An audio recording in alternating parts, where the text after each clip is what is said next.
महाराज की, नीलाचल धाम की, स्नान पूर्णिमा महोत्सव की, महाप्रभु जी के पावन जन्मोत्सव की, श्री वृंदावन बिहारी लाल की, श्री राधा रमण लाल की, श्री राधा वल्लभ लाल की, महोदधि समुद्र नारायण भगवान की, टोटा गोपीनाथ की, खीरचोरा गोपीनाथ की, देवादिदेव एकलिंग जी महाराज की, सब संतन की, सब भक्तन की, सब विप्रन की, लाला के बाबा की, बाबा के लाला की, लाला बाबा दोनों की, जय जय श्री राम, जय जय श्री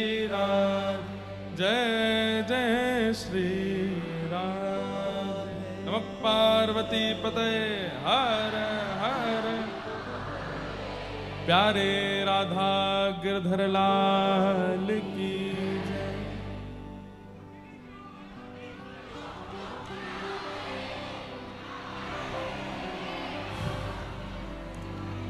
परम मंगल में प्रात प्रखलेश्वर, अकारण करुणा वरुणालय, भक्तवांछा कल्पतरु, तड़िद्वित विनिंदित पीतांबरधारी श्री बालकृष्ण प्रभु की वांगमयी शब्दमयी वाणीमयी प्रतिमूर्ति हम आप सबके मध्य में विराजमान इस उत्सव की अध्यक्ष रूप में श्रीमद् भागवत जी को बारंबार वंदन। महाप्रभु जगन्नाथ अपने चतुर्धा रूप से मंच पर सुशोभित हैं, स्नान वेदी पर विराजमान हैं। जगन्नाथ जी, बलभद्र जी, सुभद्रा जी और सुदर्शन जी। इसमें ज्यादा है, इसमें कम है, बराबर करो। महाप्रभु जगन्नाथ जी की पावन कृपा से हम आप सब लोग श्री नीलाचल धाम जगन्नाथपुरी में स्नान पूर्णिमा के पावन अवसर पर अविराजित होकर के पावन कथा श्रवणार्थ उपस्थित हुए हैं। ये हमारा परम सौभाग्य है। आज इस उत्सव का द्वितीय दिवस और महाप्रभु जगन्नाथ जी के पावन उत्सव में केवल एक दिवस शेष। 2 दिन से महाप्रभु जी इतने व्यस्त थे कि रात्रि शयन भी अच्छे से मंदिर में नहीं हो रहा था, इसलिए कल महाप्रभु जी का शयन भी जल्दी हुआ और आज दर्शन भी विलंब से, लगभग 1-2 बजे से महाप्रभु जी के दर्शन होंगे, ऐसी मुझे जानकारी मिली। कल हमारे नाथों के नाथ जगन्नाथ मंदिर से बाहर स्नान वेदी पर आएंगे और समग्र विश्व को महाप्रभु जी का वहां बैठ कर के दर्शन होगा। आप सब लोग अपना बहुत ध्यान रखिएगा। कल सुबह तो पहले यहाँ प्यारे गिरधर लाल जी का स्नान होगा लगभग 9 बजे से, और लाल जी का अभिषेक करने के बाद फिर लाल जी का श्रृंगार और आरती होगी। तत्पश्चात हम सब लोग अपनी अपनी व्यवस्थाओं से जगन्नाथ जी का दर्शन करने जाएंगे। जल अपने पास रखिएगा, छतरी रखिएगा। भगवान करे कि कल धूप ज्यादा ना पड़े। हो सकता है कि स्नान पूर्णिमा है तो देवता ही आकाश से महाप्रभु जी को स्नान करा दें। तो जैसा भी परिस्थिति बने, आप सब लोग बड़े आनंद के साथ कल का दर्शन जरूर कीजिए। मैं तो जो लोग जगन्नाथपुरी आकर के आज कल में प्रस्थान कर रहे हैं उन सबको भी कह रहा हूं कि 29 तक तो रुको, महाप्रभु जी का दर्शन करके जाओ, उनके स्नान भाव का दर्शन करके जाओ। ये दर्शन साल में एक ही बार होता है। तो कल स्नान पूर्णिमा का दर्शन हम लोग करेंगे बड़े भाव से, और तत्पश्चात केवल प्रसाद पाके फिर संध्या में कल ठाकुर जी का गज भेष होता है। कल के दिन ठाकुर जी गजेंद्र रूप धारण करते हैं, गजभेश साल में एक ही बार होता है। और फिर कल संध्या में दर्शन देने के बाद फिर महाप्रभु जी 14-15 दिनों के लिए अनवसर में चले जाएंगे, फिर महाप्रभु जी का दर्शन नहीं होगा। 30 तारीख को जगन्नाथ भगवान के मंदिर में आपको पटचित्र का दर्शन होगा, महाप्रभु जी का नहीं होगा। अब सीधे दर्शन फिर 14 जुलाई को, 13 या 14 जुलाई को महाप्रभु जी का दर्शन होगा।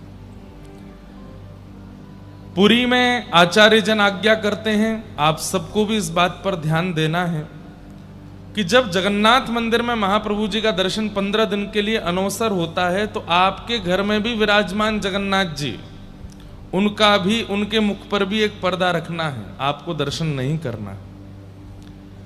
वो ठाकुर जी का अनवसर काल है। अब उसमें अनेक भाव, ठाकुर जी अपने भक्तों की पीड़ा ले लेते हैं अपने ऊपर, केवल दूध पाते हैं, रसायन पाते हैं, अन्न का भोग नहीं लगाते ठाकुर जी।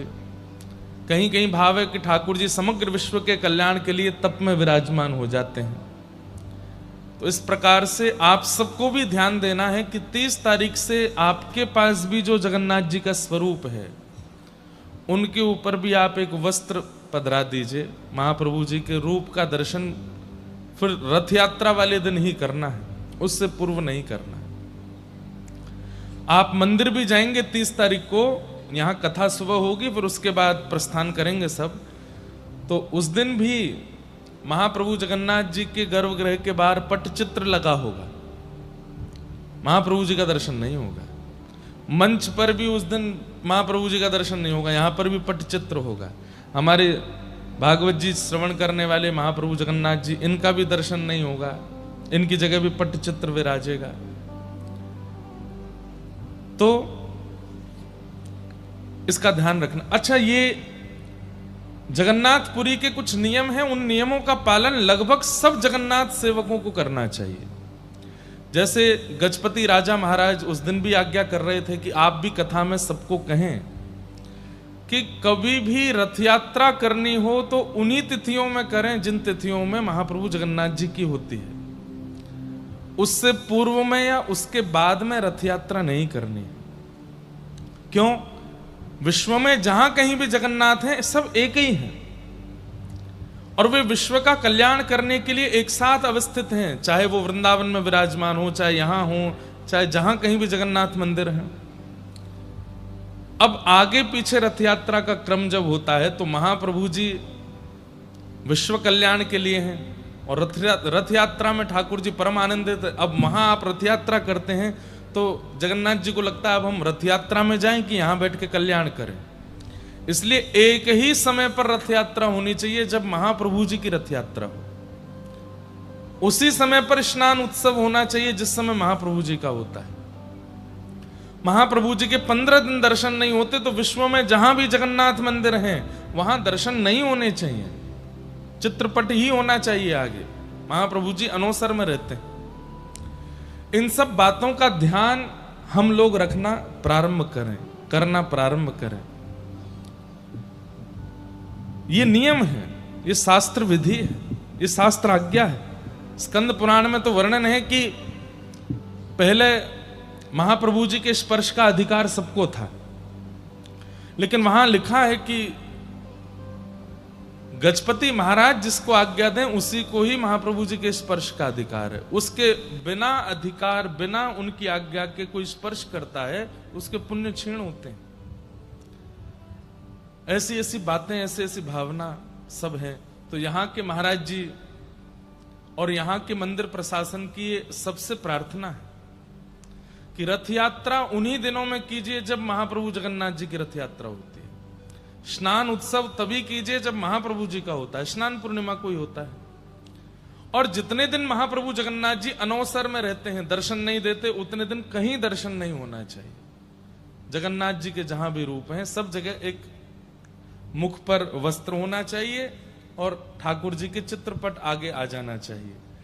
और ठाकुर जी को दूध भोग, ठाकुर जी को मलाई का भोग, अन्न का भोग नहीं करना है। 15 दिन तक ठाकुर जी दूध, मलाई और कुछ रसायन, फल, इनका प्रसाद पाते हैं। वैसे हमारे एक आचार्य कह रहे थे कि महाप्रभु जगन्नाथ जी साल भर एकादशी नहीं करते, महाप्रसाद पाते हैं तो एक संग ही एकादशी कर लेते हैं सबरी, 30 तारीख से लेकर के और 15 तारीख तक महाप्रभु जी अन्न नहीं पाएंगे, सारी साल भर की एकादशी एक बार में ही कर लेते हैं। ऐसी ऐसी भावनाएं सब हैं। आज हम स्कंद पुराण युक्त महाप्रभु जगन्नाथ जी के, अब देखो कितना कठिन होता है।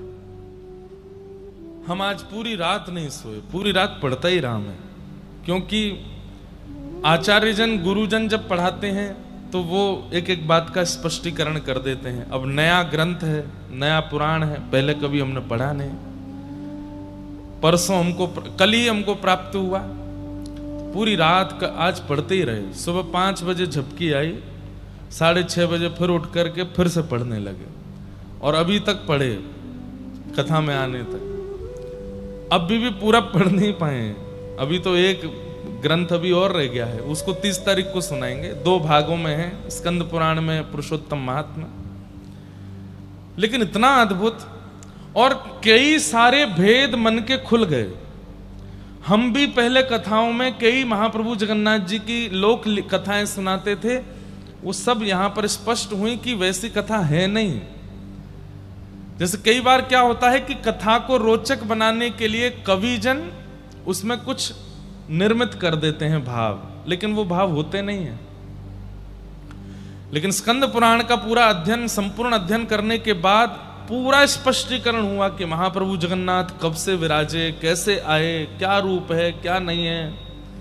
अब एक इतनी गलत कथा पूरे विश्व में चलती है, मैं इसका हर कथा में खंडन करता हूं कि भगवान कृष्ण अपनी लीला पूरी करके जैसे ही गए तो पांडवों ने उनके श्री विग्रह को आग लगा दी, चिता में रख के, हृदय नहीं जला, बहता हुआ वो पुरी आ गया। ये कथा है ही नहीं। और जहां कहीं भी है तो उसका तथ्य या भाव कुछ और होगा। भगवान गीता में कहते हैं, मेरे शरीर को मानवों की तरह मृत्यु प्राप्त करने वाला जो समझता है वह व्यक्ति अपवित्र है। मैं कभी मृत्यु को प्राप्त नहीं होता हूं, मेरा शरीर चिन्मय है, आपकी तरह मेरी तरह जड़ नहीं है। ठाकुर जी का शरीर वो चैतन्य है, वो चिन्मय है। हार्ड मांस हड्डी से नहीं बनते ठाकुर जी। और जो पंचभूतों से बनता है, अग्नि संस्कार क्यों होता है हम लोगों का? पृथ्वी, जल, अग्नि, वायु, आकाश, ये 5 चीजें हैं हमारे शरीर में। और इन 5 से ऋण लेकर के हमारा शरीर बनाया जाता है। तो जब हमारी मृत्यु होती है तो अग्नि देकर के 5 का जो अंश था वो 5 को वितरण कर दिया जाता है। हमारे अंदर की वायु वायु में चली जाती है। हमारे अंग में जो पृथ्वी के मिट्टी का कण है वो मिट्टी में चला जाता है। जो जल का कण है वो जल में चला जाता है, इसलिए अस्थि विसर्जन होता है। और जो आकाश का लक्षण है वो आकाश में चला जाता है, क्योंकि हमारा शरीर हमने ऋण लेकर के बनाया, लोन में लिया है हमने। ठाकुर जी ऋण में लेते हैं क्या शरीर? उनका तो चैतन्य स्वरूप है, चिन्मय स्वरूप है। चैतन्य चिन्मय परमात्मा का कभी अंत नहीं होता। ये गलत बात है, गलत कथा है। जो लोग कहते हैं कि ऐसे हृदय बह के आया, वही महाप्रभु जी के हृदय, महाप्रभु जी के भीतर साक्षात परब्रह्म जीवित शालिग्राम विराजमान, सचल शालिग्राम विराजमान। ऐसी कई कथाएं हैं जो कही जाती हैं, लेकिन स्कंद पुराण में सबका स्पष्ट वर्णन है। तो कल रात से ही हम पढ़ने में लगे। अब यथामति जितना हो पाएगा आपको समझाएंगे, आप सब समझना। बाकी कल जो स्नान पूर्णिमा होने वाली है, मैं कल बताना चाहता था, जगन्नाथपुरी में वो स्नान उत्सव इसलिए होता है क्योंकि महाप्रभु जगन्नाथ जी कल के दिन ही इंद्रद्युम्न राजा को प्राप्त हुए, स्नान पूर्णिमा के दिन। लेकिन वृंदावन में स्नान पूर्णिमा के दिन हमारे बालकृष्ण प्रभु का स्नान क्यों होता है, इसके पीछे एक बड़ी सुंदर कथा है। और कथा ऐसी है, नख पे धार लियो गिरिराज नाम, गिरधारी पायो है, जब ठाकुर जी ने गिरिराज जी धारण किए और 7 दिन 7 रात्रि तक गिरिराज जी धारण करके रखे, 7 दिन बाद जब ठाकुर जी ने पुनः गिरिराज जी को व्यवस्थित किया तो सब ब्रजवासी लाला को गोद में लेकर के कंधा पे बिठा करके नृत्य करने लगे, आनंदित हो गए। और सबने नंद बाबा से प्रार्थना करी, बोले बाबा अब तुम लाला को राज तिलक कर दो, या को ब्रज को राजा बनाए दो, ब्रजमंडल को राजा बनाओ। तो कहते हैं ध्यान से सुनना, तो सांडिल्य मुनि बुलाए, गर्गाचार्य जी बुलाए, बोले लाला की राज तिलक की तिथि निकालो। तो बोले पूर्णिमा, कोई पूर्णिमा की तिथि सुंदर थी, बोले इस पे लाला का राज तिलक करो। लेकिन कहते हैं कि गिरिराज उत्सव के बाद भगवान इतने व्यस्त हो गए, क्यों?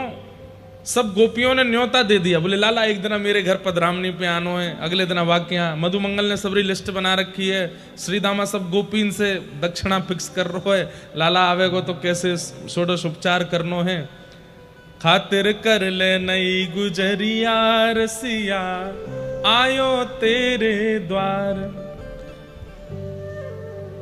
तो गिरिराज उत्सव के बाद लगभग सब ब्रजवासियों के घर में ठाकुर जी प्रसाद पावे जा रहे हैं एक एक दिन। जैसे हमारे गांव का, नगर का कोई विशिष्टतम व्यक्ति बहुत बड़ा विजयी होकर के लौटे तो सब घर के लोग उसको बुलाते कि हमारे घर आओ, हमारे घर आओ। तो ऐसे ही ठाकुर जी की भी सब जगह पूछ हो रही है, सब जगह ठाकुर जी जा रहे हैं, आनंदित हो रहे हैं। तो अनेक पूर्णिमाएं निकलने के बाद जब ज्येष्ठ पूर्णिमा आई तब निश्चित हुआ कि याद ना लाला को ज्येष्ठाभिषेक होएगो। प्रणाम प्रभु। श्री जगन्नाथ महाप्रभु की, हमारे महाप्रभु जगन्नाथ जी की जो नित्य ध्वजा की सेवा होती है हमारे भाई ना करते हैं। नरसिम्हा जी आज आए हैं, आपको बहुत बहुत वंदन।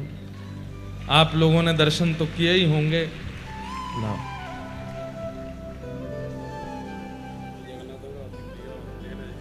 हैं? ये हमारा भी अति प्रिय।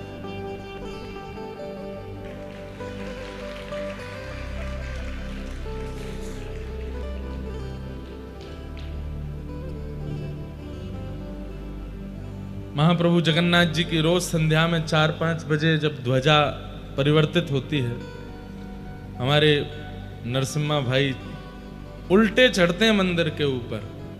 आपका पूरे परिवार और सबका ये महाप्रभु जी की ये सेवा प्राप्त है। और उल्टे ऐसे ऐसे चढ़ते हैं मंदिर के ऊपर जाकर के, फिर वहां ध्वजारोहण करते हैं, ठाकुर जी की ध्वजा परिवर्तन करते हैं। ऐसे हमारे भाई ना आए हैं। सब हमारे ऊपर एक बड़ी कृपा है कि हमारे मित्र संसारी नहीं है, हमारे मित्र सारे मंदिरों के धाम के ही लोग सारे मित्र हैं। और इनसे मित्रता करने में कितना फायदा, कितनी बढ़िया बढ़िया बातें पता चलती हैं। ठाकुर जी का नित्य प्रसाद प्राप्त होता है, ठाकुर जी का दर्शन मिल जाता है। तो ऐसे सब हमारे सब सखा वृंद हैं, मित्र वृंद हैं। तो आज आप पधारे, बहुत बहुत स्वागत। ध्यान से सुनो सबरे। तो गिरिराज उत्सव के बाद लाल जी की राज तिलक करवे की योजना बनी, लेकिन ठाकुर जी इतने व्यस्त हो गए हैं, सब गोपियों के यहाँ एक एक दिन जा रहे हैं प्रसाद पाने, एक एक दिन जा रहे हैं अपनी खातिर करवाने। तो नंद बाबा ने श्रीदामा मधुमंगल से कही, अरे लाला को नहीं छोड़ोगे, वाको ज्येष्ठाभिषेक, वाको राज तिलक करनो है। तब सब ब्रजवासी बोले, बाबा अब लाला जेठ तक तो बहुत व्यस्त है, सबरी गोपीन के यहाँ को प्रसाद है, जेठ में आप कर लियो। तो ज्येष्ठ में अति गर्मी भी होती है, ग्रीष्म ऋतु भी रहती है। तब ठाकुर जी ने मन में, नंद बाबा ने मन में विचार किया कि ठीक है, ज्येष्ठ की पूर्णिमा को लाला को राज तिलक करेंगे। तो कल के दिन ठाकुर जी हमारे वृंदावन चंद्र श्री राधा रमन लाल, श्री बालकृष्ण प्रभु, मदन मोहन जी, कल इनका राज तिलक हुआ। सब ब्रजवासियों ने मिलकर के लाला को तिलक कियो और अति ग्रीष्म हैवे के कारण यमुना जल ले लेकर के आए हैं और लाला को अभिषेक कर रहे हैं। इस भाव से वृंदावन में ज्येष्ठाभिषेक मनाया जाता है, ठाकुर जी का अभिषेक किया जाता है। नंद को मन वांछित दिन आयो, नंद को मन वांछित दिन आयो। पिता को सबसे ज्यादा प्रसन्नता कब होती है? जब उसका पुत्र अपने पिता के स्थान को ग्रहण करे। अभी तक व्रज के राजा नंद बाबा थे, लेकिन कल के दिन व्रज के राजा श्री ठाकुर जी हो गए। तो नंद बाबा आज बड़े प्रसन्न हैं। नंद को मन वांछित दिन आयो, नंद को फूली फिरत यशोदा रोहिणी, फूली फिरत यशोदा रोहिणी, उर आनंद ना समायो,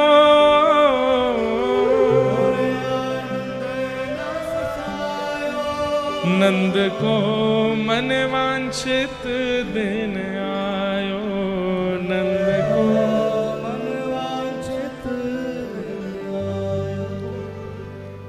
गाम गाम ते जाति बुलाई, गाम गाम और मोतिन चौक पुरायो,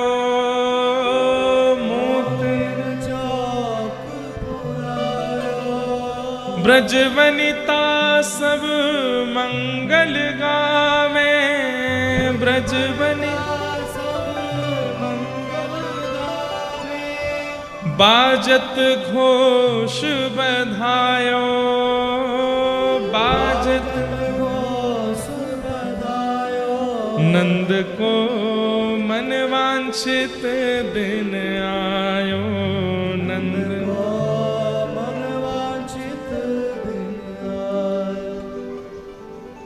लाला को राज तिलक हेवे वारो है। तो क्या विधि विधान हो रहा है?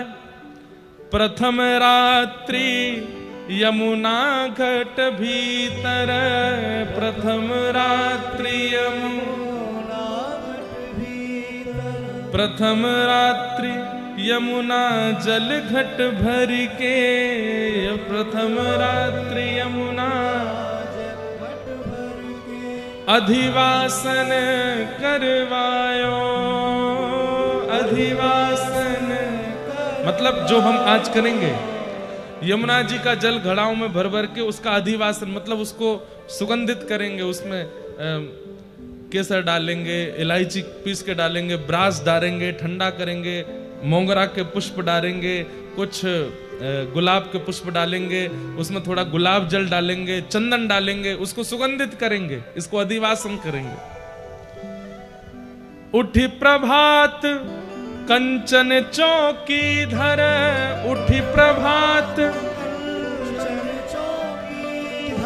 और रात भर जल को शीतल करके घड़ों में रख के सुबह उठ करके उठी प्रभात कंचन चौकी धर, उठी प्रभात सोने की चौकी रखी है और तापर लाल बिठायो, तापर लाल बिठायो, नंद को मन वांछित दिन आयो, नंद को मन वांछित दिन आयो। आहा, श्री ठाकुर जी बैठे हैं, मंद मंद मुस्कुरा रहे हैं, चारों तरफ सब ब्रजवासी खड़े हैं और अब एक एक करके आ रहे हैं, लाला को अभिषेक कर रहे हैं। राज बैठ अभिषेक करत हैं, राज बैठ अभिषेक करत हैं, विप्रन वेद सुनायो, विप्रन वेद सुनायो।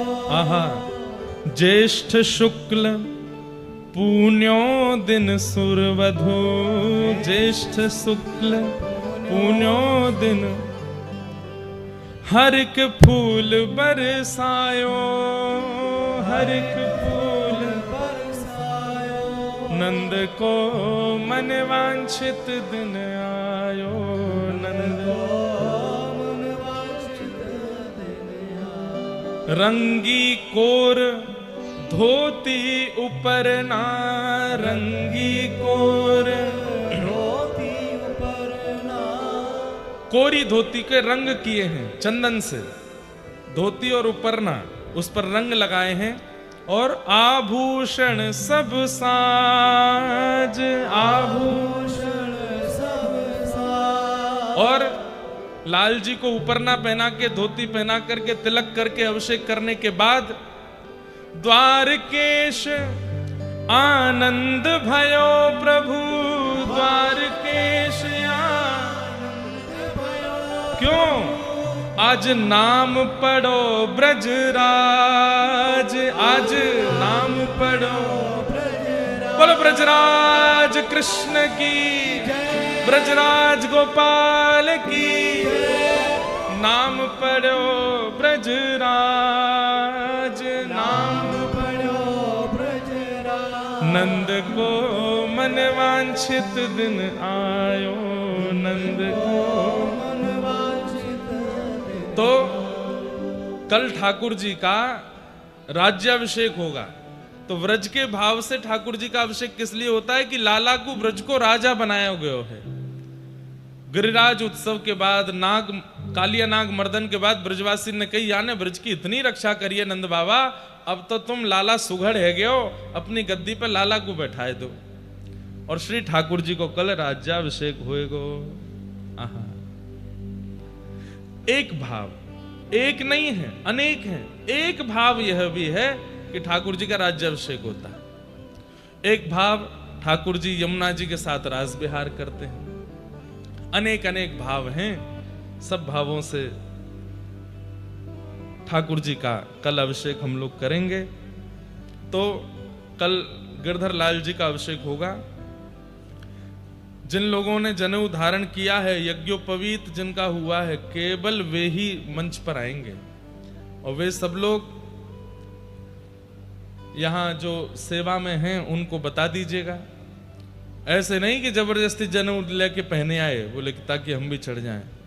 देखो, इन बातों का आप ध्यान रखा कीजिए कि अनधिकारी चेष्टा करने से आपको लगेगा कि हम ठाकुर जी को छू लेंगे, ठाकुर जी का स्पर्श कर लेंगे, लेकिन नहीं, उससे अपराध ही होता है। ठाकुर जी ने बहुत छोटे छोटे तो नियम रखे हैं। यज्ञोपवीत धारण करने वाले, गायत्री संध्या बंदन करने वाले वो हमारा स्पर्श करें, धोती ऊपर ना पहनने वाले हमारा स्पर्श करें। और जो भी कल मंच पे आएंगे, ज्यादा लोग तो नहीं आएंगे, ज्यादा से ज्यादा 10-15 लोग बस, नहीं तो हमारा लाला नेक्स्ट तो डर के मारे भाग जाएगा। इतने विशाल ठाकुर जी नहीं है ना। तो सब लोग सिले हुए वस्त्र नहीं पहनेंगे, कोरे उपरना और कोरी धोती, यज्ञोपवीत होना चाहिए, चंदन तिलक लगा करके मंच पर आएंगे। ठाकुर जी का अभिषेक कल होगा। और बाकी सब लोग केवल दर्शन करना और नीचे से आशीष देना, लाला आज हमारो व्रजराज बनो है, ऐसे ही लाला व्रजराज बनो रे। इस भाव से गिरधर लाल जी का अभिषेक यहाँ करके फिर हम लोग जाएंगे महाप्रभु जी का वहां अभिषेक दर्शन करेंगे। तो इस तरीके से कल का क्रम होगा। सब लोग सुबह 9 बजे उपस्थित रहिएगा। आइए हम आप सब लोग अब महाप्रभु जी के पुरुषोत्तम महात्म की सुंदर कथा में प्रवेश करते हैं और किस प्रकार महाप्रभु जगन्नाथ पुरी में विराजमान हुए वह सब भाव श्रवण करने का भाव रखते हैं। श्री जगन्नाथ महाप्रभु की जय। बलभद्र सुभद्रा मैया की जय। जय श्री राधे।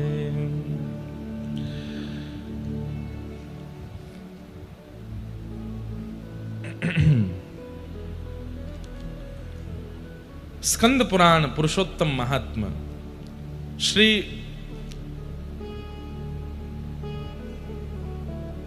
जैमिनी जी प्रवचन कर रहे हैं और ऋषिजन पूछ रहे हैं। स्कंद पुराण में विशेष रूप से हमारे भारत के समस्त विशिष्ट तीर्थों का जो मूल स्वरूप है वो स्कंद पुराण में ही वर्णन है। सब मुनियों ने पूछा, क्या कस्मिन् युगे सतु मुने इंद्रद्युम्नो भवन नृपः कस्मिन् देशेस्य नागरं कथं वा पुरुषोत्तमं गत्वा चो विष्णु प्रतिमां कारयामास वा कथं एतत् सर्वं विसस्तरतः कथस्य व महामुने। समस्त मुनियों ने मिलकर के जैमिनी महाराज से पूछा कि भगवान हमें यह बताइए कि ये इंद्रद्युम्न राजा कौन है, ये कौन से कुल में जन्मे, कौन से युग में जन्मे, कौन से वंश में इनका अवतार हुआ और इन्होंने ऐसा क्या किया कि इनके पास साक्षात चतुर्धा भगवान पधारे जिन्हें जगन्नाथ के भाव से पूरे विश्व ने वंदन किया।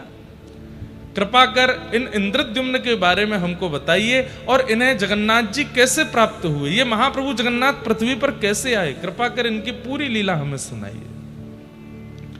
तब श्री जैमिनी जी महाराज अति प्रसन्न होकर के इंद्रद्युम्न महाराज का परिचय पहले दे रहे हैं और क्या कह रहे हैं। आसीत कृत युगे विप्रा इंद्रद्युम्नो महानृपः सूर्यवंशे सधर्मात्मा सन्नुष्टः पंचमूरुषः। बहुत ध्यान से सुनिए, आज की कथा हम बिल्कुल जो है अभी तक तो गुरुजनों से पढ़े, लेकिन ये कथा हमको जगन्नाथ जी पढ़ा गए हैं, क्योंकि अब गुरुमुख होना आवश्यक होता है किसी भी ग्रंथ को पढ़ने से पहले, लेकिन ये ग्रंथ हमने स्वच्छंद जगन्नाथ जी से ही पढ़ा है।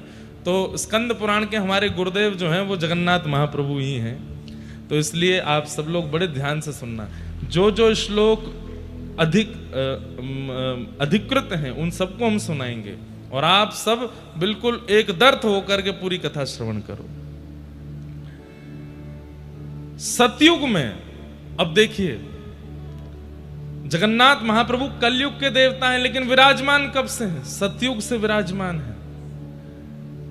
सतयुग में सूर्यवंश जात में एक प्रकार से यह भाव वर्णित है कि इंद्रद्युम्न नामक राजा थे और बड़े धर्मात्मा थे। ब्रह्मा जी के अधस्तन पंचम पुरुष पुत्र माने जाते हैं इंद्रद्युम्न राजा। इंद्रद्युम्न राजा का यहां पर स्वरूप इतना सुंदर वर्णन किया गया। वे सत्यवादी हैं, वे सदाचारी हैं, निष्पापी हैं, सात्विक श्रेष्ठ हैं। मतलब ये गुण वो हैं जिन गुणों से ठाकुर जी रीझते हैं। सत्यवादी हैं, सदाचारी हैं, सात्विक निष्ठ हैं, न्याय मार्गी हैं, आत्म तत्व को जानने वाले और ज्ञान चर्चा को बड़े ध्यान से श्रवण करने का आपका स्वभाव है। लेकिन ये सारे लक्षण तो कई लोगों में आपको अनुभव हो जाएंगे, तो एक ऐसा कौन सा विशिष्ट लक्षण है इंद्रद्युम्न राजा का जिससे महाप्रभु जगन्नाथ इतने प्रसन्न हो गए, इतने आसक्त हो गए? तो कहते हैं इंद्रद्युम्न राजा को एक, कह लें कोई अतिशयोक्ति नहीं, एक व्यसन है। काय का व्यसन? कि आप हर सप्ताह विश्व के समस्त तीर्थ यात्रियों को, काशी के राजा हैं तो काशी बुलाते हैं और काशी में बुलाकर के समस्त उन तीर्थ याटन करने वाले वैष्णवों से तीर्थ की महिमा सुनते हैं। आप स्वयं राजा हैं, बार बार सारे तीर्थों में नहीं जा पाते और कई बार राजाओं को तीर्थ यात्रा पर भी जाना होता है तो बहुत व्यवस्थाएं करनी होती हैं, वहां तीर्थ यात्रियों को दिक्कत भी हो जाती है। तो आप क्या करते हैं, अपने नगर में ही समस्त तीर्थ यात्रियों को निमंत्रण देते हैं, बाकायदा पालकी से उनको बुलवाते हैं और सभा में बैठा करके प्रत्येक तीर्थयात्री वैष्णवों को प्रणाम करते हुए कहते हैं, आप कौन से तीर्थ में दर्शन करने गए? बोले हम तो बद्रीनाथ गए थे। अच्छा, जरा वहां का बताइए ना, कैसा है बद्रीनाथ? वहां की पूरी महिमा सुनते हैं और नेत्र बंद करके अपने तन को भले ही काशी में रखा हो लेकिन मन से बद्रिकाश्रम पहुंच के पूरे बद्रिकाश्रम का दर्शन करके आ जाते हैं और फिर उस तीर्थ यात्री को खूब धन धान्य देके, दक्षिणा देके, वस्त्र दे करके खूब उनका सम्मान करते हैं कि आपकी कृपा से हम यहीं बैठे बैठे बद्रिकाश्रम हुआ है। फिर दूसरे तीर्थयात्री के पास बैठते हैं, आप कहां से आए? बोले हम दक्षिण भारत में रामेश्वरम से आए हैं। अच्छा, वहां की महिमा बताइए।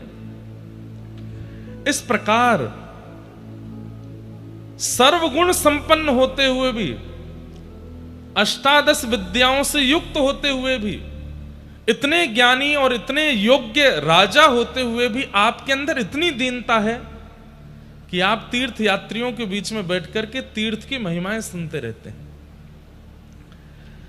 तभी आपने एक जिज्ञासा प्रकट की, क्या कभी ऐसा हो सकता है कि पूरे विश्व को साक्षात परमात्मा का कभी अनुभव हो? क्या ऐसा कोई तीर्थ है या ऐसा कोई धाम है जहां साक्षात सचल भगवान विराजमान हो और उनका दर्शन हम मानव कर सके? इतनी योग्यता तो हमारे पास नहीं कि हम जप करें, तप करें, साधन करें, यज्ञ करें। करते हैं लेकिन कोई ना कोई भूल तो होती है। हे समस्त तीर्थ यात्रियों, हे समस्त तीर्थों में विचरण करने वाले वैष्णवों, मेरी प्रार्थना है, क्या इस धराधाम पर ऐसा कोई स्थान है? आप सबसे हमारी प्रार्थना, बिल्कुल हिलो डुलो भी नहीं, सब लोग ध्यान से सुनो। कोई ऐसा स्थान है जहां साक्षात परब्रह्म को अपनी चर्म चक्षुओं से हम देख सकें?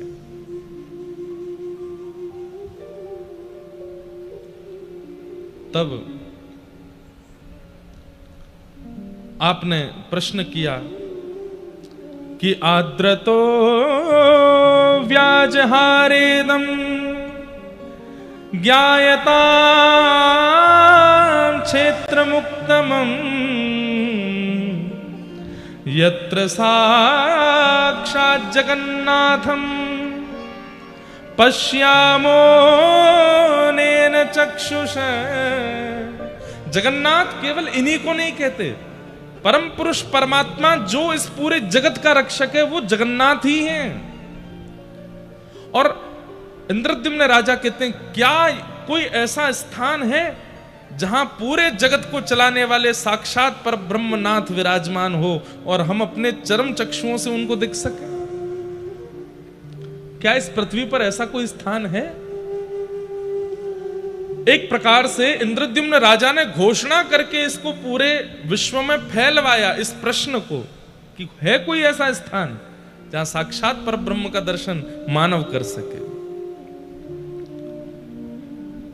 तब एक वृद्ध से परम वैष्णव, परम विद्वान, ललाट पर अति तेज है, ऐसे एक तीर्थ यात्री परम वैष्णव महात्मा उस सभा में आए और उन्होंने आकर के कहा, राजन, आपका प्रश्न मुझे प्राप्त हुआ तो मैं दौड़ा चला आया आपके पास। आपकी जो जिज्ञासा है शायद उसका समाधान मेरे पास है। ये सुनते ही तो इंद्रद्युम्न राजा बोले, क्या हम जीवात्मा प्रत्यक्ष ठाकुर जी को देख सकते हैं? बोले, हाँ, एक स्थान है। कहां पर?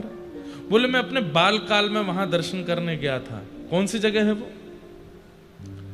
कि औड्र देश इति ख्यातो वर्षे भारत संज्ञके दक्षिणस्योदधिस्तीरे क्षेत्रम श्री पुरुषोत्तमम। औड्र देश यानी कि उड़ीसा। उड़ीसा प्रांत में दक्षिणमुखी दक्षिणस्थ महोदधि यानी कि समुद्र नारायण, उनके तट पर एक क्षेत्र विराजमान है जिसका नाम है श्री पुरुषोत्तम क्षेत्र। ध्यान से सुनिएगा। उस श्री पुरुषोत्तम क्षेत्र में तत्र नीलगिरिर्नाम समन्तात् काननाव्रतः, एक वन है और उस वन को चारों ओर से वन ने घेरा है। बीच में एक सुंदर सा छोटा सा एक पर्वत है जिसका नाम है नीलगिरी।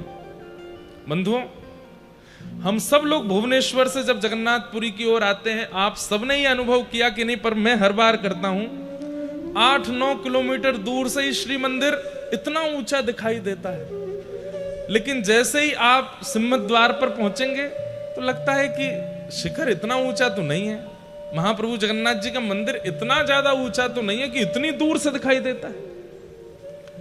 वास्तव में अब आजकल ड्रोन चलते तो हैं, आजकल दर्शन करने की विधा ऊपर से है तो सही, लेकिन देखा जाए तो जगन्नाथपुरी और विशेष रूप से जहां भगवान जगन्नाथ विराजमान है वो श्री मंदिर एक पर्वत के ऊपर है। वो थोड़ा सा पूरी जहां पर हम अभी भी बैठे हैं इससे भी थोड़ा ऊंचाई पर है, वो नीलगिरी पर्वत है। तो तत्र नीलगिरिर्नाम समन्तात काननाव्रत, एक वन से आच्छादित नीलगिरी पर्वत है। तस्योत्संगे कल्प वृक्ष समन्तात क्रोश सम्मितः, वहां पर एक कल्प वृक्ष, एक वट वृक्ष है, वहां पर एक रोहिणी कुंड भी है, वहां साक्षात ठाकुर जी विराजमान है, परमात्मा विराजमान है। किस रूप से, किस नाम से? श्री नील माधव भगवान, नील माधव भगवान के रूप में वहां पर ठाकुर जी विराजमान है। ठाकुर जी का नाम जगन्नाथ पूर्व से ही है, यहां पर कितनी बार जगन्नाथ शब्द का ही भाव आता है। यत्र साक्षात् जगन्नाथः शंख चक्र गदाधर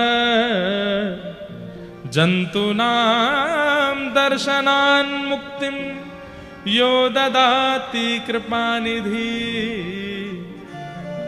वहां पर साक्षात जगन्नाथ भगवान विराजमान है। कैसे? बोले चतु व्यूह रूप में, अपने चतु हस्त कमलों में शंख चक्र गदा पद्म लेकर के साक्षात नील माधव जगन्नाथ भगवान विराज रहे हैं। वे आंखें भी मटकाते हैं, वे बोलते भी हैं, वे चलते भी हैं। और अन्य तीर्थों में तो मानव का जाकर के कल्याण होता है, लेकिन मैंने उस तीर्थ में देखा कि कौवे ने चलते हुए किसी वस्तु को पाने के लिए उनके सामने आया है वो कौवा, और जैसे ही उस वस्तु को पाने लगा अचानक से उसने नेत्र खोल करके जैसे ही नील माधव भगवान को देखा, उसके भी चतु हस्त प्रकट हो गए और वो मुक्त होकर के भगवत धाम को प्रस्थान कर गया। अरे आप तो मानवों के कल्याण की बात करते हैं, लेकिन कीट पतंगा पक्षी जो वहां पहुंच जाए और शंख चक्र गदा पद्मधारी चतुर्भुज रूप नील माधव जगन्नाथ भगवान का जो दर्शन कर लेता है, ऐसे पशु पक्षियों का भी उद्धार वहां होता है। नील माधव भगवान जो पूर्व में यहां विराजमान थे, बाद में फिर उन्हीं नील माधव भगवान का चतुर्धा रूप प्रकट हुआ। सुदर्शन जी, जगन्नाथ जी, सुभद्रा जी और श्री बलभद्र जी। कैसे ये पूरी कथा है, ध्यान से सुनना। यत्र साक्षात् जगन्नाथ, साक्षात जगत का उद्धार करने वाले परमात्मा वहां विराजमान है। और इस बात का प्रमाण है, क्यों? जंतूनां दर्शनान् मुक्ति, दर्शन करते ही मुक्ति मिलती है वहां पर। ऐसे धाम का मैंने दर्शन किया है राजन, और मुझे विश्वास है कि आप उस स्थान पर जाएंगे, दर्शन करेंगे और उस स्थान से पूरे विश्व को लाभान्वित करेंगे।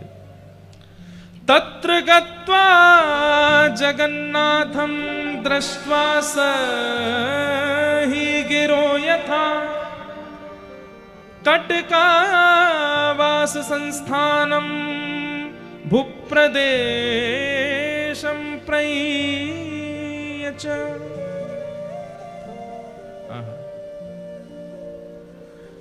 आप कृपा करके उस स्थान पर जाइए। उस स्थान के समीप में कटक नामक एक स्थान है। कटक का नाम देखिए यहां पर भी है, कटका वास संस्थानम भूप्रदेशम प्रमीयच। वहां जाकर के आप अपनी पूरी राजसभा को कैसे लेके जाना चाहते हैं उसकी पूरी व्यवस्था आप कटक में रह करके कर सकते हैं। लेकिन नाथ, आपकी जो जिज्ञासा है वो इसी प्रांत में जाकर के और उन चतुर्धा रूप भगवान का दर्शन करके ही पूर्ण होगी। सुनकर के इंद्रद्युम्न राजा के नेत्र सजल हो गए, हस्त कंपायमान होने लगा, प्रेम के सारे लक्षण चित्त में प्रकट होने लगे। आप इतने आनंदित हो गए, आप तो तुरंत जैसे मानो नृत्य करने लगे कि आहा कितनी बड़ी कृपा, मैं साक्षात प्रभु को देखूंगा, साक्षात भगवान का दर्शन करूंगा। बोले हाँ, आप जाके वहां कर सकते। लेकिन राजा का एक प्रोटोकॉल होता है, राजा सीधे सब जगह नहीं जाता, पहले मंत्री जाएंगे, सेनापति जाएंगे, वे जाकर के वहां व्यवस्था देखेंगे और उसके बाद ही मुख्य राजा जा सकता है। और क्योंकि आप काशी से आने वाले राजा, सब लोग ध्यान से सुनो, बिल्कुल स्पष्ट रूप से, कोई बाहर की बात नहीं होनी है, केवल जगन्नाथ जी के प्राकट्य की कथा होनी है। ना सोइएगा ना सोने दीजिएगा किसी को, कोई झपकी भी आवे तो कोहनी मार देना, बहुत पुण्य मिलेगा आपको। हाँ बिल्कुल, किसी को भी आलस्य मत करने दो। लेकिन राजा का नियम है। अब देखो, कल भी एक किसी ने प्रश्न किया तो भगवान विरह क्यों देते हैं? विरह देखो अभी कैसा विरह देंगे। इंद्रद्युम्न राजा, आप तो तैयार थे जाने के लिए, लेकिन पूरे राज्यसभा ने निर्णय लिया कि राजन आप पहले नहीं जाएंगे, आप पहले अपने पुरोहित जी को भेजिए। पुरोहित जी जाएंगे और इन तीर्थयात्री के द्वारा बताई गई सारी भावों को देख करके वे वहां देख करके आएंगे, नील माधव जगन्नाथ भगवान का दर्शन करके आएंगे और वे सब आपकी व्यवस्था देख के आएंगे। आप जाएंगे तो कहां रुकेंगे, कहां प्रसाद बनेगा, इतनी सेना जाएगी, सेना कहां रुकेगी, वहां के जो उत्कल देश के राजा हैं उनको बता करके आएंगे। ये सब नियम है, राजा ऐसे नहीं निकल सकता। इंद्रद्युम्न बोले मैं तो बहुत उतावला हो रहा हूं, मुझे जाने दीजिए ना। बोले नहीं, आप अभी नहीं जाएंगे, आप कृपा कर अपने पुरोहित जी को भेजिए।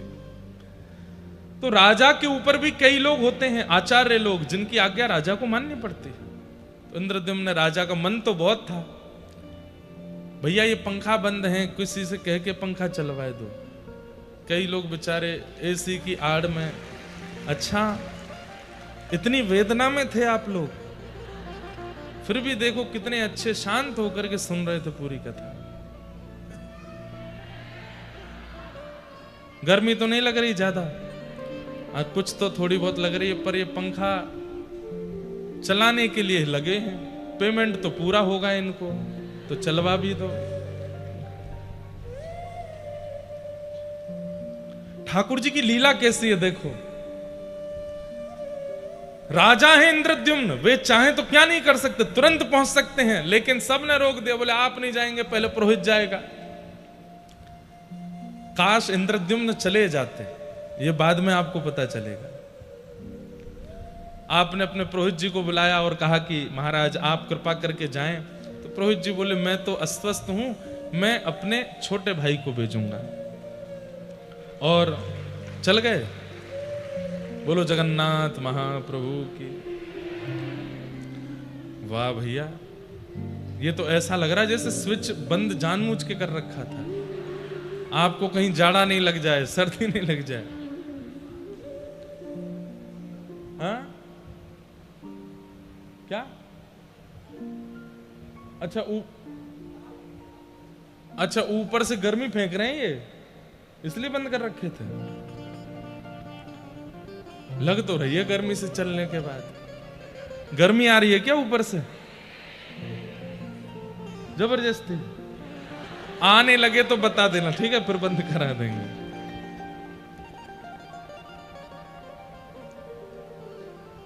थोड़ा सरल सहज भाव में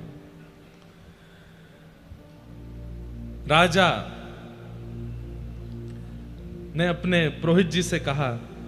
तो पुरोहित जी बोले मैं तो वृद्ध हो गया हूं, शायद मैं इतनी निपुणता नहीं रखूंगा, पर मैं अपने छोटे भाई विद्यापति को भेजता हूं। वे जाकर के आपके इस जो नियुक्त स्थान है उसका दर्शन करके और पूरी योजना बना करके आएंगे और आपको बताएंगे। अब देखिए ये विद्यापति भी, अभी तो हमने पहली बार पढ़ा, पर मैं इसकी खोज करूंगा। विद्यापति का कोई पूर्व जन्म का या पूर्व काल का कोई तो संबंध है कि इनको नील माधव भगवान का प्रत्यक्ष दर्शन हुआ? कहां? ये तो पुरोहित भी नहीं थे, पुरोहित के छोटे भाई हैं। इनको बुलाया गया और कहा कि आपको इस प्रकार उत्कल देश जाना है। वहां पर कटक नामक एक शहर है, उसके पास में महानदी और समुद्र के दक्षिण तीर पर एक नीलगिरी पर्वत है, वहां नीलाचल भगवान, उनका दर्शन करके आना है और सब व्यवस्था आकर के राजा को बतानी। फिर राजा पूरी सेना के साथ दर्शन करने जाएंगे। तो आप बड़े सौभाग्यशाली हुए। कितने खुश हैं, क्या कह रहे हैं। हर किसी को जगन्नाथ आते समय यह श्लोक बोलना चाहिए, महाप्रभु जी का दर्शन करते समय यह बोलना चाहिए कि अहो में सफलम जन्म सुकल्या सर्वरीच में द्रक्ष्यामि यद भगवातो मुख्य पद्म मघापहम। रथ में आरूढ़ होकर के विद्यापति इतने प्रसन्न हो रहे हैं, मैंने ऐसे कौन से जन्म के पुण्य किए। मेरा तो दूर दूर तक कोई संपर्क संबंध नहीं था इंद्रद्युम्न से, लेकिन फिर भी इनके पुरोहित का मैं छोटा भाई हूं और कहां से मुझे बुला करके मुझे भेजा जा रहा है। अरे ये मुझे भेजा नहीं जा रहा है, मुझे बुलाया जा रहा है।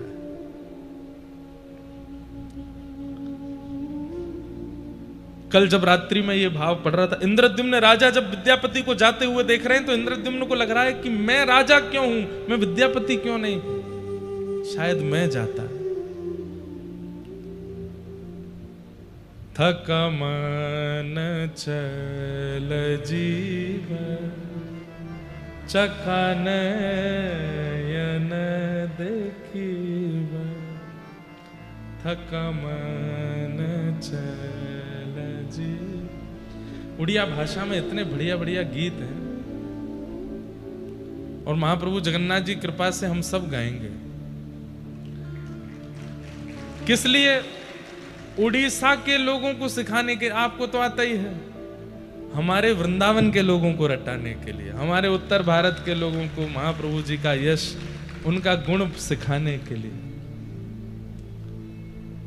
अरे मेरे थके हुए मन, तू बहुत थक गया ना संसार में, सबने तेरा बहुत शोषण किया है, चल तुझे चकानैन जगन्नाथ का दर्शन करा के लाता हूं। कितना अच्छा भाव है। थका मन चल जीव चकानैन देखीब, थका मन। अगर हो सके तो इसको हिंदी में लिख के हमको दे दें तो हम गा देंगे। कब? बैठे बैठे क्या कर रहे हो, अभी लिखो। बहुत सुंदर बात। और श्री विद्यापति जी निकले हैं काशी से उत्कल देश के लिए और रास्ते भर आनंदित होते हुए जा रहे हैं। अहो में सफलम जन्म सुकल्या सर्वरीच में द्रक्ष्यामि यद भगवतो मुख पद्म पद्म घापहम। मैं कितना बड़ा सौभाग्यशाली हूं, वो कमल नयन कमल मुख वाले ठाकुर जी का मैं दर्शन करूंगा। मैं कितना सौभाग्यशाली। और विद्यापति निकल पड़े हैं नील माधव भगवान का दर्शन करने के लिए। आप चलते चलते रास्ते भर आनंदित करते हुए आ रहे हैं। कैसे आऊं थका मन चल जीव चकानयन देखीब, थका मन चल चकानयन देखीब। शंखनाभिमंडलारे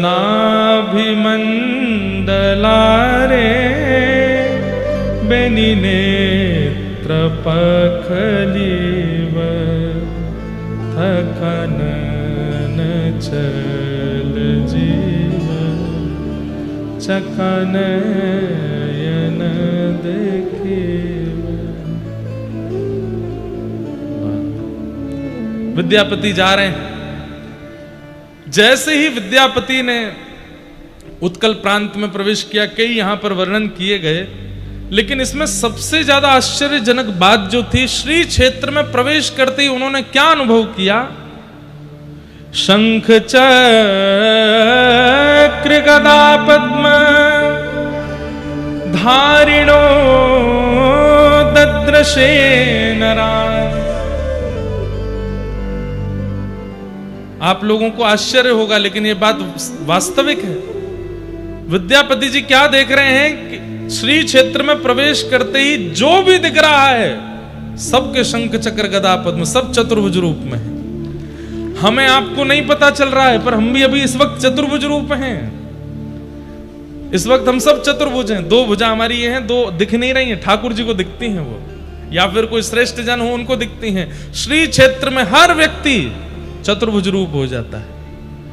शंख चक्र गदा पद्म धारिणो दद्रशे नरान् जन्मांतरितमात्मानं बुबुधे दिव्य रूपिणम। सब दिव्य रूप में दिखाई दे रहे हैं। अरे पशु पक्षियों के भी चार चार भुज हैं, मानवों के भी चार चार भुज हैं। और ये सब दर्शन करके तो विद्यापति मानो सबको प्रणाम करने लगे। नीलाचल धाम में, इस श्री क्षेत्र में सब प्रणम्य हो गए, सबको वंदन करने लगे। अच्छा, एक बात, कई बार ना लोगों के मन में एक प्रश्न आ जाता है कि श्री जगन्नाथपुरी में कई लोग बड़े अनधिकारी कर्म भी करते हैं। समुद्र के तट पर चले जाओ, इतनी दुर्गंध आती है, कई बार मच्छी आदि भी खा जाते हैं, और भी कुछ बहुत कुछ होता है। कई बार इससे संशय होता है कि इतना सुंदर श्री क्षेत्र, वैसे इसके लिए यहाँ के सब हमारे जगन्नाथपुरी के लोकल लोगों ने कोर्ट में इसके लिए कहा भी है कि भाई ये पुरी क्षेत्र है, ये कितनी बड़ी महिमा स्कंद पुराण में है, यहाँ पूर्ण रूपेण मांस भोज आदि ये सब बंद होना चाहिए, कोई टूरिस्ट प्लेस नहीं है, ये श्री क्षेत्र है, महाप्रभु जगन्नाथ जी का क्षेत्र है। यहां पर पूर्ण रूपेण वर्जित, और इसका पूर्ण दायित्व उड़ीसा की गवर्नमेंट का होना चाहिए कि यहां ये सब कार्य ना चले। स्कंद पुराण में जितने बड़े श्री क्षेत्र का वर्णन है, कम से कम उतने बड़े श्री क्षेत्र में तो पूर्ण प्रतिबंधित होना चाहिए, बिल्कुल भी नहीं महाप्रभु जगन्नाथ जी के। अब हो क्यों रहा है, महाप्रभु जगन्नाथ जी क्यों नहीं कुछ कहते? भाई देखो, कलयुग में भगवान ने पहले ही कह दिया कि मैं शांत रहूंगा, मैं कुछ नहीं बोलूंगा,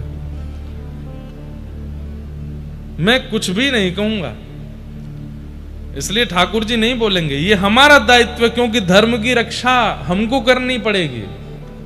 भगवान धर्म स्थापित करते हैं हमारे भरोसे कि तुम रक्षा करना, बाद में मैं स्थापना करके मैं जा रहा हूं।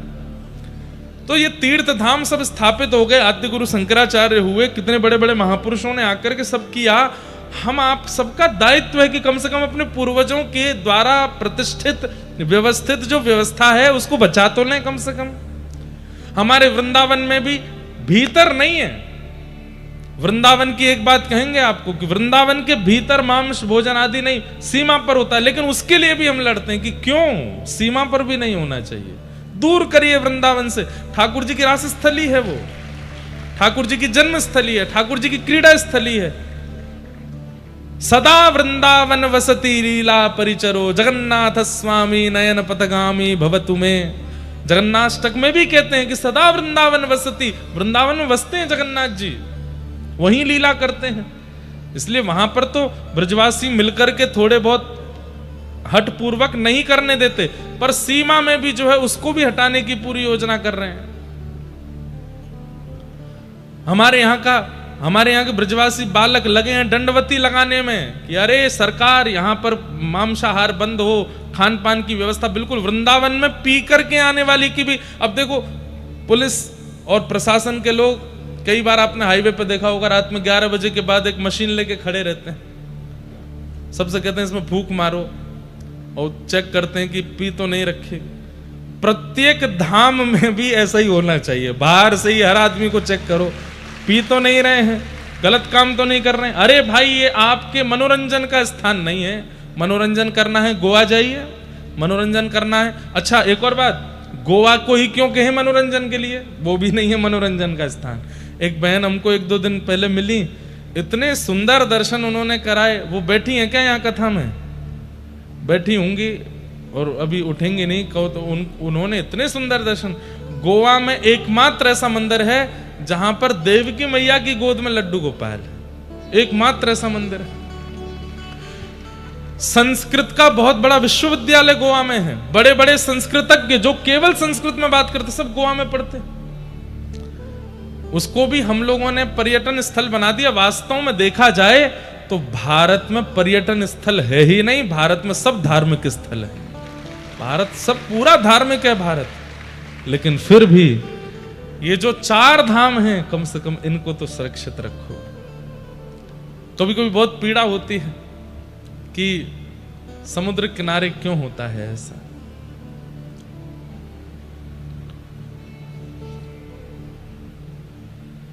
तो सब चतुर्भुज रूप में थे। जैसे ही विद्यापति यहां पहुंचे हैं, शंख चक्र गदा पद्म धारिणो दद्रशे नरान जन्मांतरितमात्मानं बुबुधे दिव्य रूपिणम। सब दिव्य रूप में दिख रहे हैं। आहा, देख करके विद्यापति जी ने सबको प्रणाम किया। तभी इस श्री क्षेत्र में सबर लोगों का निवास था। उन्हीं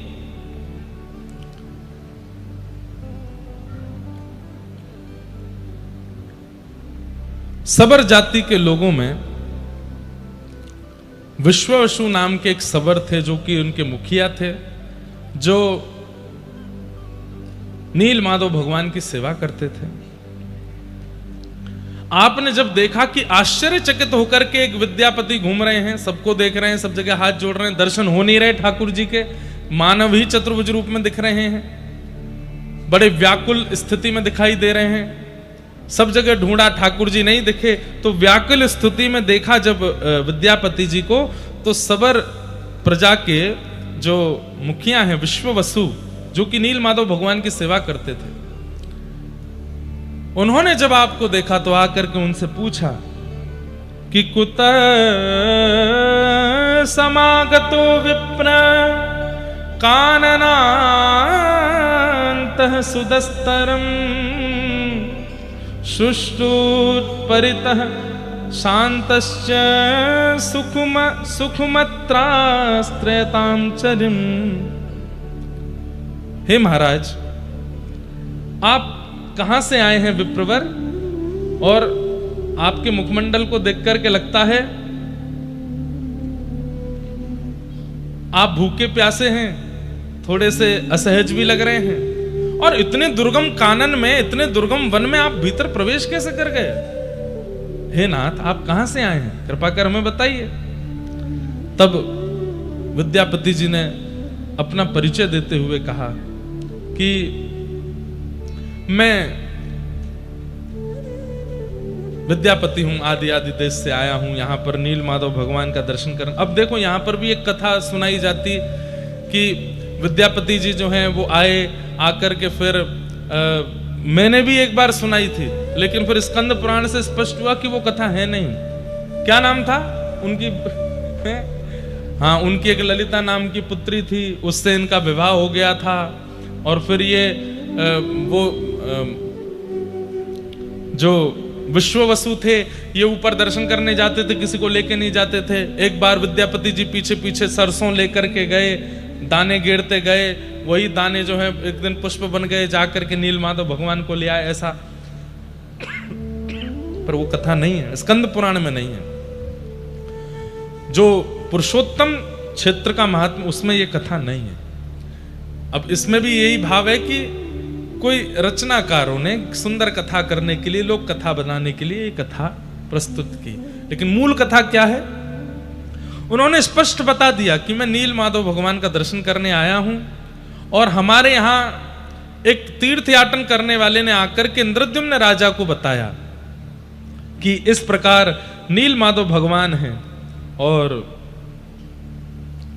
उनका आप दर्शन करो तो उनका दर्शन बिल्कुल साक्षात परमात्मा के दर्शन के समान है।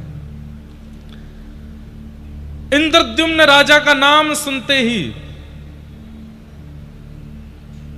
जो विश्ववसु सवर थे वे बोले, अरे इंद्रद्युम्न राजा, इनके बारे में तो हमने सुना है, इनके बारे में तो हम बचपन से सुनते आए हैं और हम लोगों ने यह भी सुना है कि एक राजा इंद्रद्युम्न नाम का आएगा, यहां आकर के इस पूरे तीर्थ क्षेत्र को अद्भुत बना देगा। और उनके आते ही यहां पर 4 रूपों में ठाकुर जी विराजमान होंगे।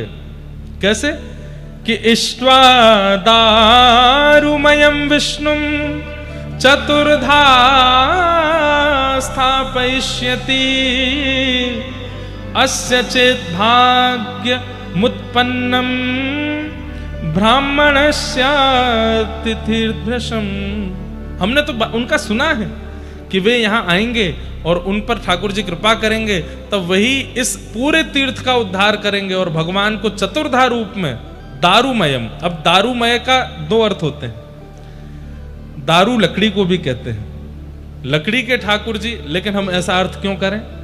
तो दारू शब्द का अर्थ कल्याण करने वाले, जो सबका कल्याण करते हैं, चाहे मानव हो, चाहे जलचर हो, चाहे थलचर हो, चाहे पक्षी हो, पशु हो, सबका कल्याण करने की जिनकी सद्भावना है, स्थिति है, उन्हें दारू में भगवान कहते हैं। जो सबका कल्याण करने के लिए ही आए हैं, इसलिए दारू में जगन्नाथ। तो हमने तो उनके बारे में सुन रखा है और हम सब जानते हैं कि वे आकर के यहां पर इस पूरे तीर्थ का उद्धार करेंगे। ये सुनकर के विद्यापति तो बड़े प्रसन्न हो गए, अरे ठाकुर जी ने पहले ही चुन रखा है, कृपा कर मुझे नील माधव भगवान का दर्शन करा दो। बोले हाँ चलो। तब आप उनको लेकर के पर्वत के ऊपर गए हैं और वहां एक विशेष गुफा थी। उस गुफा के अंदर नील कांति पूरे गुफा को आच्छादित कर रही है और तभी आप जाकर के वहां दर्शन करते हैं। आहा, अद्भुत ठाकुर जी विराजमान है, हंस रहे हैं मंद मंद, ठाकुर जी की दत्तुइयां दिख रही हैं, आंखों की पलकें चला रहे हैं, मंद मंद मुस्का करके देख रहे हैं, हाथें घूम रहे हैं, पैर भी चल रहे हैं। ठाकुर जी स्थिर नहीं है, चलते फिरते साक्षात नील माधव भगवान का दर्शन किया। बोलो नील माधव भगवान की। और यहां पर हाथ जोड़िए, विद्यापति ने स्तुति गाई है। नमस्ते कमलाकांत, नमस्ते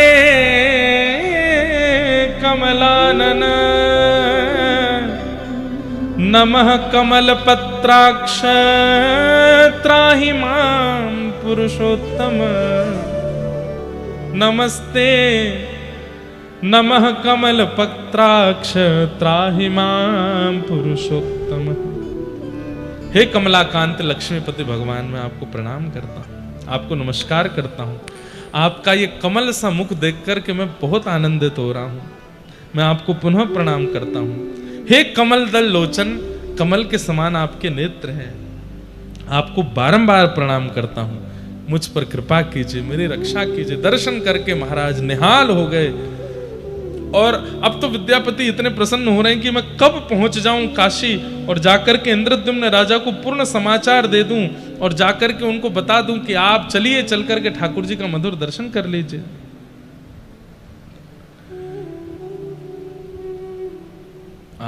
लेकिन ठाकुर जी क्या विचार करते हैं, क्या सोच के रखते हैं, किसको क्या देना क्या ना देना, ये सब ठाकुर जी के हाथ में है।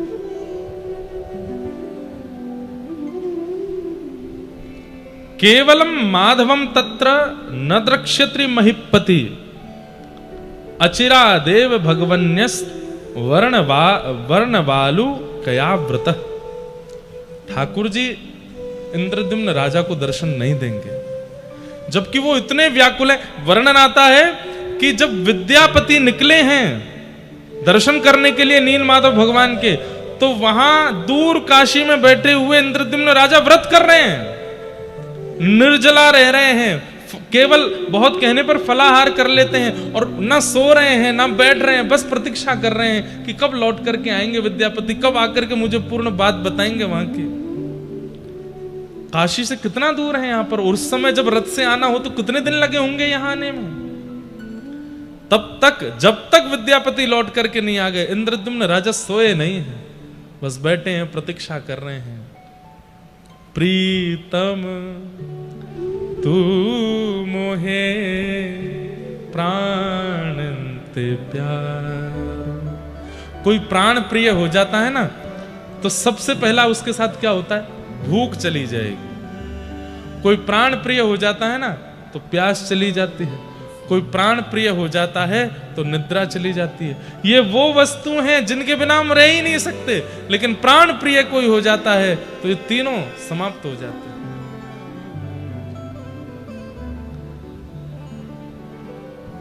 तुम मेरे नैनन में बसत नित, तुम मेरे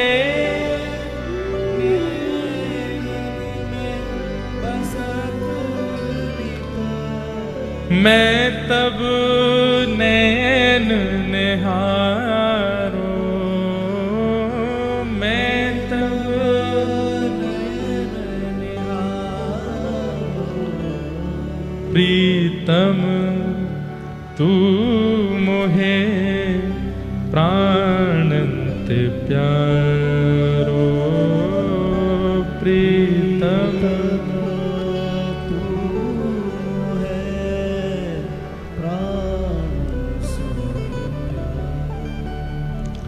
तू जीवन धन सर्वस तू ही, तू सब गाओ। सर्वस तू ही, तू जीवन धन सर्वस तू ही, तू जीवन सर्वस तू ही, तू ही द्रगन को तारो, तू ही द्रगन को तारो। प्रीतम राधा रमण जगन्नाथ, तू मोहे प्राणंत प्यारो, जगन्नाथ तू मोहे प्राण। ये पद एक ही पंक्ति बहुत लोगों ने लिखी है, ये नारायण प्रभु जी का पद है। क्या कह रहे हैं, कितनी सुंदर बात है। जो तो कु पल भर ना निहारूं, जो तो पल भर ना निहारूं, दीखत जग अंधियारो, दीखत जग अंधियारो। तू मोहे प्राणंत प्यारो, प्रीतम तू मोहे।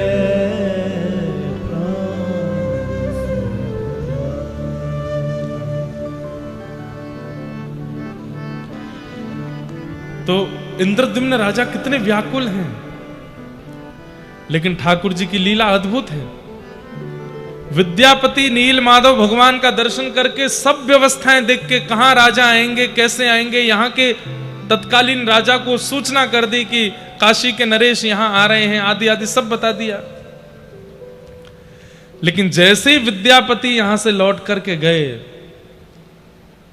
समुद्र में उफान आने लगे, जोर की बारिश होने लगी, तेज हवा चलने लगी, और समुद्र के तट की जितनी भी ये स्वर्णमयी बालू है, नीलाचल धाम की स्वर्णमयी बालू, वो सब बवंडर के रूप में बहने लगी और उड़ते हुए नील पर्वत पर गई है। सब देख रहे हैं, सबके आंखें खुली रह गई, सब सबर लोग देख रहे हैं ये क्या हो रहा है, ऐसा ऐसा तूफान, ऐसा बवंडर पहले तो कभी नहीं आया।